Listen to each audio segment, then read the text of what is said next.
Now let's begin with the first conversation. Number 1.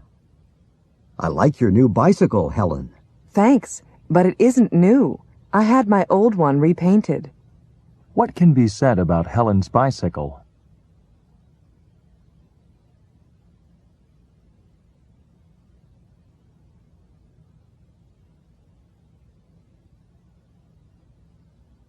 Number 2. Will that be cash, check, or charge? I'm going to write a check, but I just realized I left my checkbook in my car. I'll be right back. What will the man probably do next?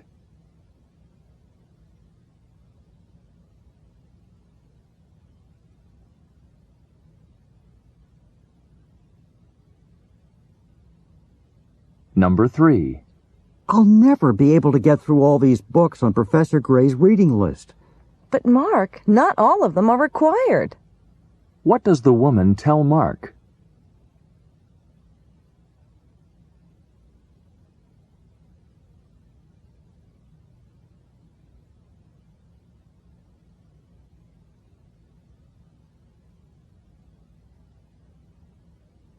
Number 4. Was there anything you didn't like about the novel? Only that it was too short. What does the woman imply about the novel?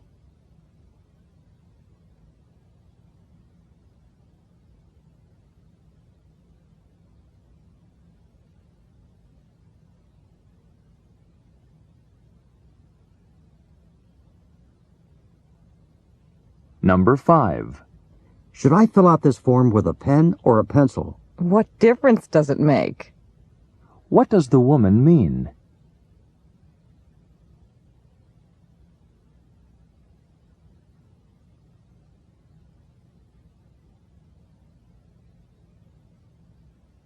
Number 6. This new computer software is really easy to use. Isn't it, though? What does the man mean?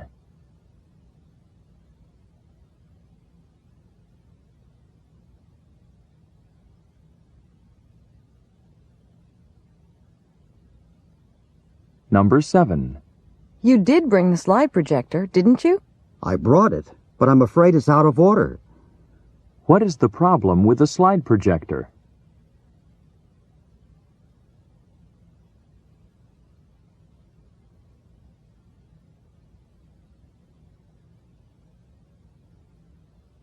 Number 8.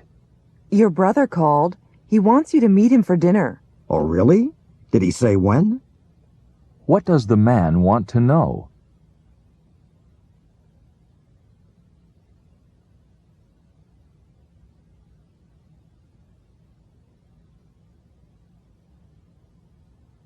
Number 9. Have you heard from Howard lately? Funny you should ask. Yesterday, from out of the blue, I got a letter from him. What does the man say about Howard?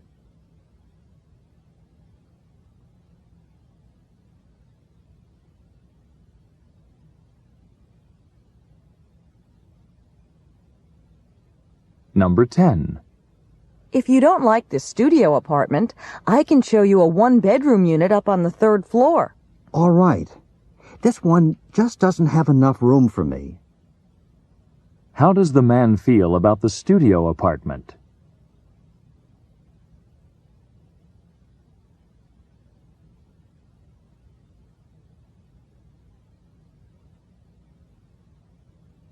Number 11. I think I deserved a higher grade in chemistry class. Does Professor Welch ever change the grades he gives? Sure, about once a century. What can be inferred about Professor Welch from this conversation?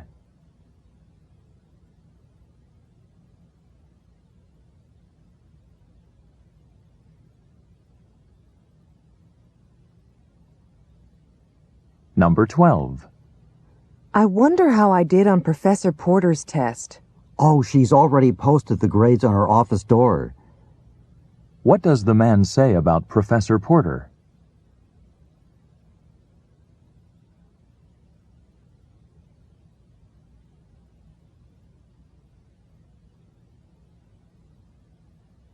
Number 13. I've invited some friends over to watch the game on television. I think I'll go out and get some drinks before they arrive here.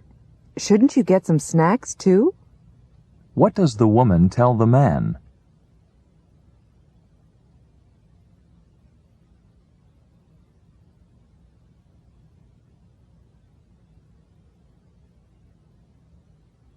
Number 14. I'm going to drop my political science class. It meets too early in the morning for me. Alan, is that really a good reason to drop the class? What does the woman imply?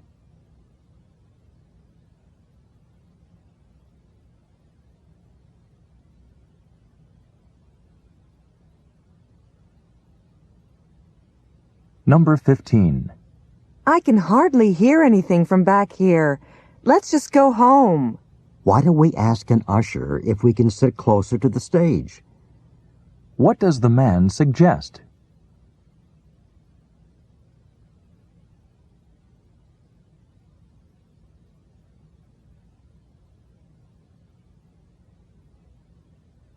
Number 16.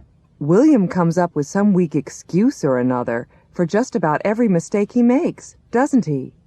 Wait till you hear his latest. What do the speakers imply about William?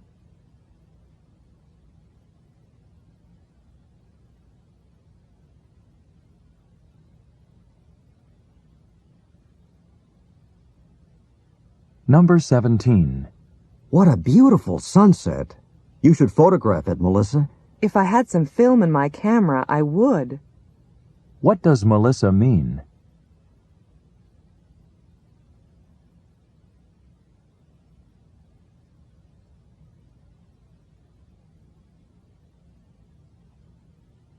Number 18. We should be arriving at the airport in another 10 minutes. Wait a second. This bus is going to the airport? What can be inferred about the man?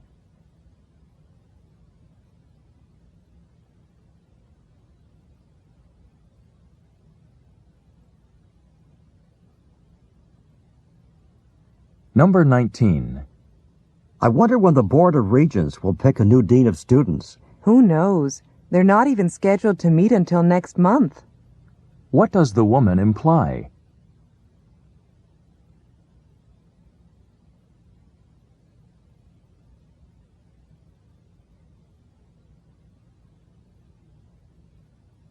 Number 20. Are Randy and his friends still going to play cards this evening? He's setting up the folding card table right now. What does the woman say about Randy?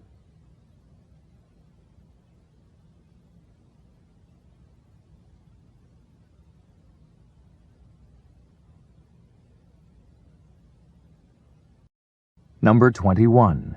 We should never have listened to Harvey. If only we'd asked someone else for advice. What do they mean?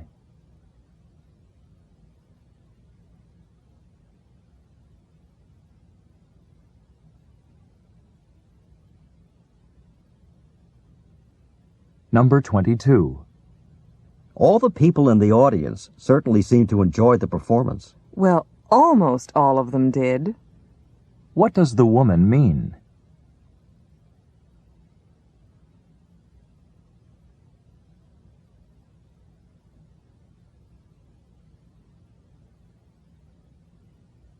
Number 23. How was your room last night? I slept like a baby, and the rates were quite reasonable. What are these people probably discussing?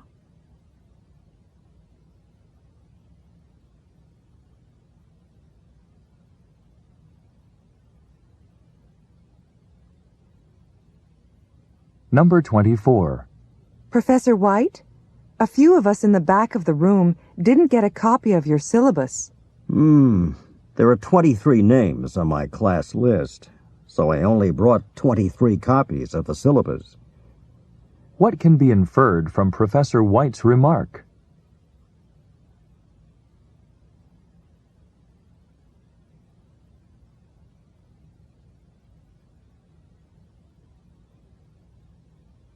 Number 25. We're not far from Mount Pleasant Street. There are some antique stores there that have some wonderful things, and they're fairly cheap. They have some nice antiques, all right. but I sure wouldn't call them cheap. What does the man mean?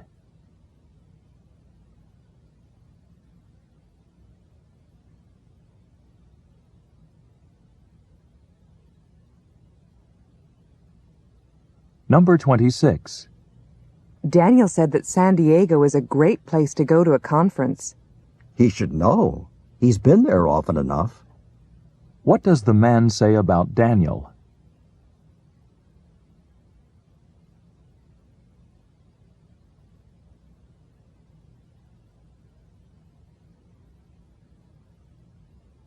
Number 27.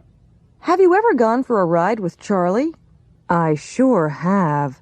He seems to think he's a race car driver, doesn't he? What does the woman imply about Charlie?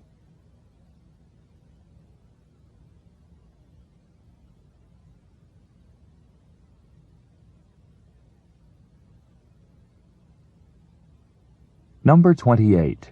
Try a bowl of this soup and see how you like it. It's a new brand. I'd say it stacks up pretty well against the other kinds. What does the man mean?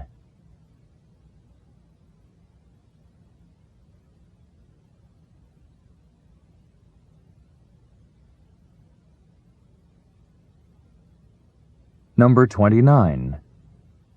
Peter is favored to win the tennis match Saturday. Oh, then that match wasn't canceled after all. What had the man originally assumed?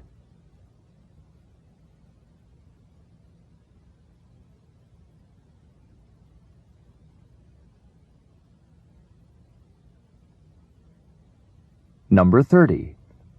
Adam, do you remember the tools I lent you when you were building those bookshelves last month? I'd like to have them back.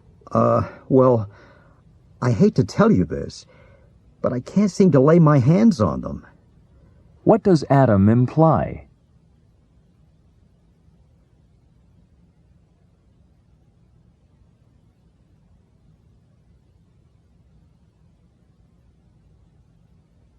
This is the end of Part A. Go on to Part B.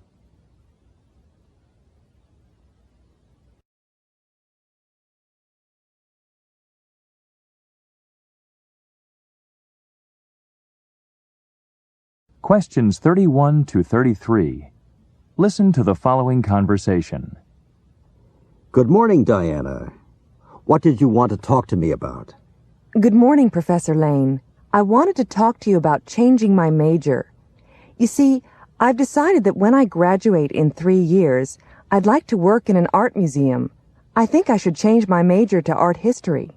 You know, Diana, I think you should give this decision some more thought. You've done well in your year as a business major. Besides, all organizations need good managers, whether they're private companies or nonprofit foundations like museums.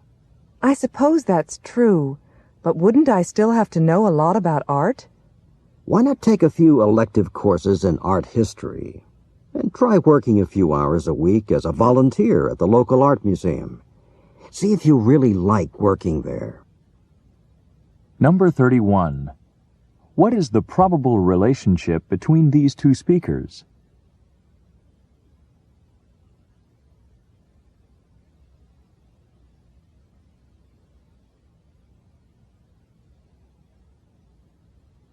Number 32. When does Diana hope to begin working at a museum?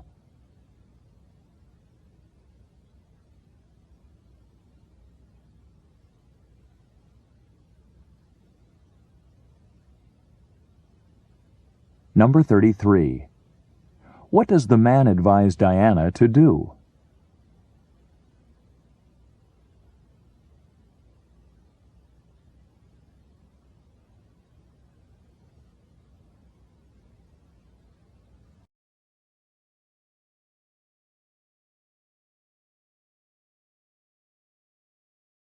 Questions 34 to 37. Listen to a conversation between two students. Gloria, hello. You're not looking too happy. What's the matter? Have you been studying too much? Oh, hi. No, that's not it. The problem is that I was planning to go home over spring break, but my travel agent just told me all the airlines are fully booked that week. Why not go by car? It's too long a trip to take by myself, and gasoline is so expensive. Have you checked the ride board? Maybe you can get a rider to go with you. The ride board? What's that? It's a bulletin board that has a map of the United States on it. The map is divided into different regions, and each region has a different number. Say you want to go to New England. That would be box number 1. There are boxes for each number. You can put a white card or a blue card in one of the boxes. What's the difference between a blue card and a white one? Blue means you have a car and need riders to share the driving. White means that you're looking for a ride. So I should go look at the white cards to see if anyone needs a ride to where I'm going, right? Yeah, and fill out a blue card, too. So where is this ride board? It's on the 2nd floor of the Student Union building, right by the campus cinema. Number 34. Why does Gloria look unhappy?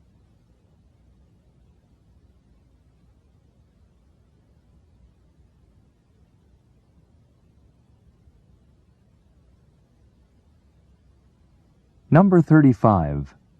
According to the man, what do the numbers on the boxes at the ride board indicate?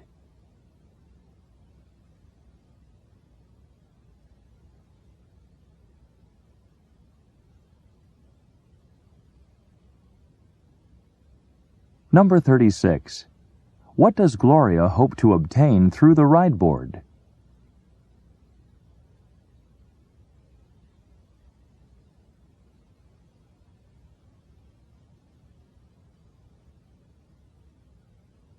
Number 37. Where is the ride board?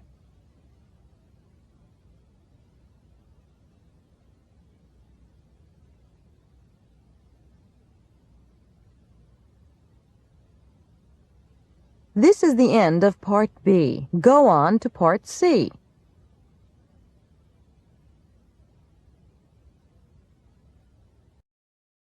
Questions 38 to 42. Listen to a student telling his friends about an experience he had. I saw something rather unusual late last Sunday night. My roommate Ron and I were driving back here to the university from my parents' house. They live in a small town about 70 miles from here. We'd stopped so that I could drive. Ron was really tired. When all of a sudden the whole sky was lit up. I thought I was seeing a UFO, a real flying saucer. Ron thought maybe it was an airliner going down, or a satellite coming out of orbit. A fireball shot across the sky. It looked almost like fireworks. Then the light disappeared behind the hills. It wasn't until the next morning, when I was listening to the morning news on the radio, that I found out what had happened. Apparently, I'd seen a large meteorite. The light was caused by the heat of friction as the meteor traveled through the atmosphere. Most meteors burn up in the upper atmosphere, according to the announcer, but large ones can hit the ground. This one was unusual in that pieces of it were recovered. They landed in a parking lot about 20 miles from where we were. My mother told me that when she was young, she read a story in a magazine about a meteorite that crashed through the roof of a house and hit a woman sleeping in her bedroom and broke her leg. Anyway, it was an incredible sight, and I'm glad I was lucky enough to see it. Number 38. What did the man initially believe he had seen?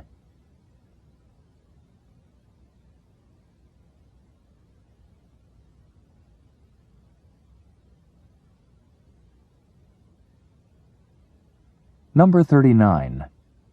Why had the man stopped the car?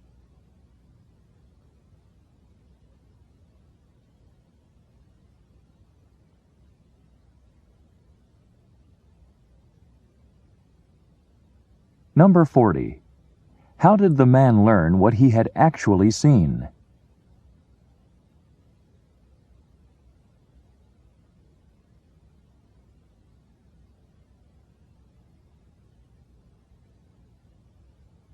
Number 41. What happened to the meteor that the man had seen?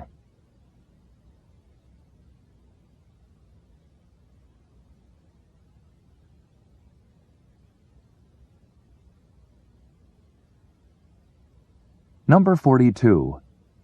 How did the man feel about what he had seen?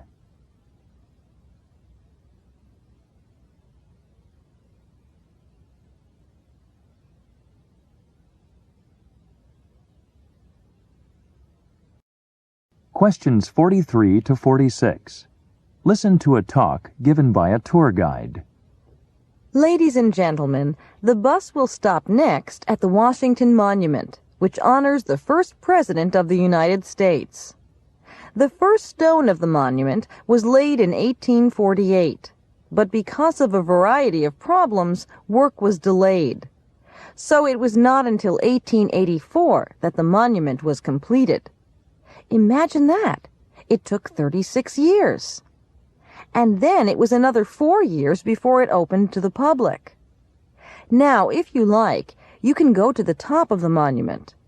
On the way up, you'll have to take the elevator. You can take the elevator down, too, or you can walk, if you don't mind climbing down 898 steps. The monument is made of marble, except for a tiny aluminum tip. Incidentally, before the tip was put on the monument, it was displayed around the country. Some young people jumped over the tip so that later they could truthfully claim that they'd jumped over the top of the Washington Monument. After visiting the Washington Monument, we'll be walking over to the Lincoln Memorial. Watch your step as you get off the bus, please. Number 43. Where is this talk probably being given?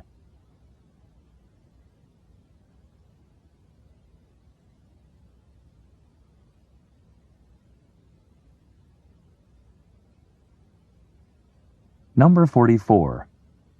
How long did it take to build the Washington Monument?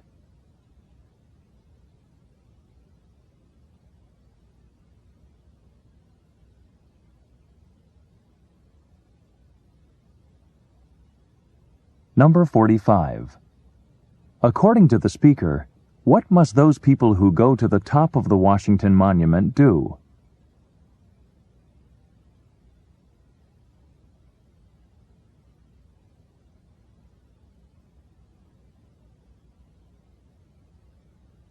Number 46. According to the speaker, what did some young people do when the tip of the monument was displayed?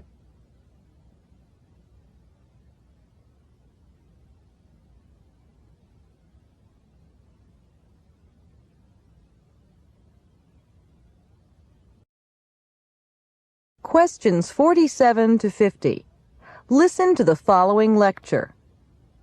Good day, class. Today we're going to continue our discussion of American music with a look at the songs of the frontier period. Nearly everyone who went west, the mountaineers, the miners, the river raftsmen, the railroad workers, had songs to accompany their work. And after work, the men and women of the frontier sang and danced to fiddle tunes or country dances.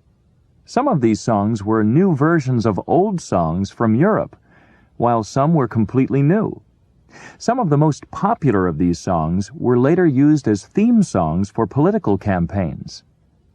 Now, we're going to listen to a few of these songs performed much as they were almost 2 centuries ago. As you listen to the recordings, notice the difference between these lively songs and the slower, more genteel music of the Eastern choral societies that we listened to in our last class. Number 47. In what course is this lecture probably given?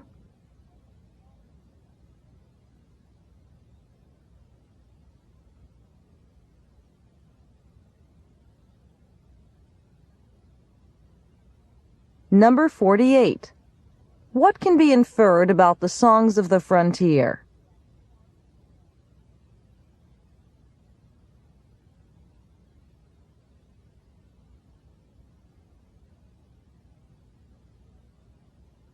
Number 49.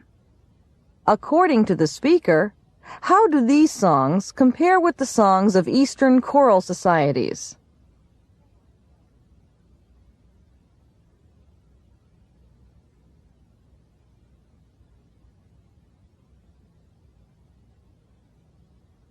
Number 50.